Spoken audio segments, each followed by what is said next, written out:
The moment people become certain you will always stay, they stop treating your presence like something valuable. It usually begins like this, quietly, in moments everyone overlooks. Picture this: you reply instantly. They reply hours, sometimes days later. You cancel your evening for them. They barely notice. You drop everything to help, yet your own emergencies are always not a good time. That quiet sting when your effort meets indifference, you know it.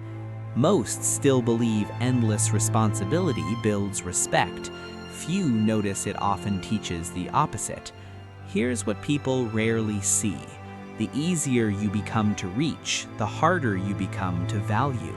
Respect begins exactly where automatic access ends.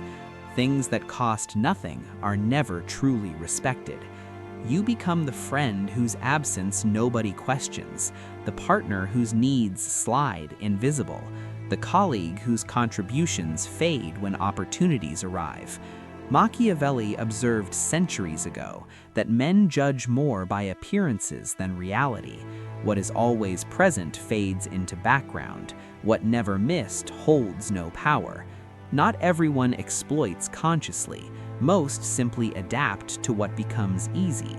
Being too available isn't kindness, it's surrender disguised as virtue. Once people learn your presence costs nothing, reversing that lesson becomes more painful than building it originally. Scarcity is power, the psychological law nobody teaches you. Section 1 showed why respect dies. This is why scarcity changes how value is perceived. You don't respect what you can always have. No one does. The person who replies instantly teaches, without words, that their attention carries no cost. Machiavelli warned rulers, never become too familiar. Familiarity destroys the distance authority depends on. Unlimited access quietly downgrades how people position you. Respect fades not from dislike, but from comfort replacing calculation. Watch what changes next. You reply hours later. The casual "hey" becomes "are you okay?" That's perception recalibrating. When presence turns unpredictable, their mind returns to what it cannot control. The second they think about you without prompting, your influence has already grown. Scarcity forces value assignment.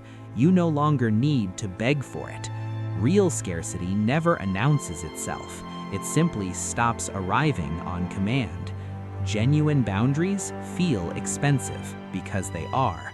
Once people grow accustomed to unlimited access, reclaiming lost value becomes more painful than building it originally. There is wounded silence, which still waits to be noticed, and deliberate withdrawal. The first screams neediness. The second commands respect. Machiavelli's power principle. Whoever is summoned at whim slowly teaches others his presence requires no effort. Reliability has value until assumed, then it becomes expected. People notice effort most when ease disappears. Notice how the dynamic changes when you're not first to initiate.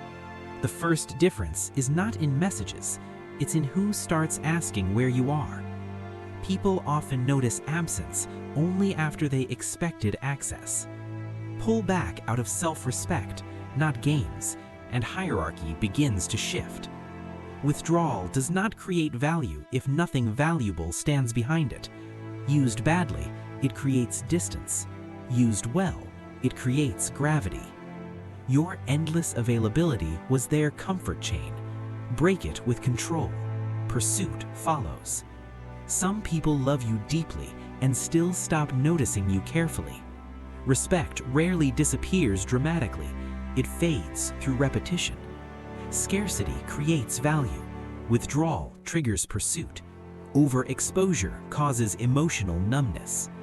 The mind stops registering what appears without effort. You're always free to talk, so your silence surprises nobody. You never guard your priorities, so theirs arrive first. Overexposure trains unconscious adaptation to treating presence as background.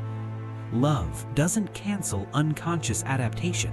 It masks slow desensitization until disrespect feels normal. Machiavelli studied court psychology. Leaders too visible lost reverence through over-familiarity alone. The eye dulls to what sits constantly in view, not cruelty, adaptation. Even safety loses weight when it becomes guaranteed. Most people miss this completely. The closest bonds are just as susceptible. You do not need coldness, you need selectivity. Your attention must feel limited enough to register. Before your next instant yes, understand what it teaches. Your time offers no resistance.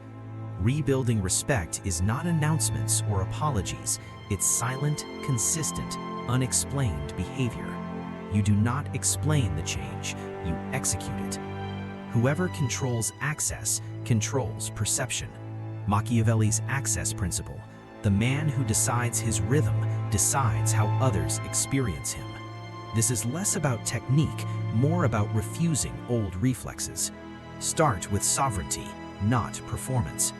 Let replies land on your rhythm. The discomfort in that pause is your own habit breaking. Guard your calendar like territory. A calm, "I already have plans" often suffices. Over-explaining weakens boundaries. State what you think without hedging.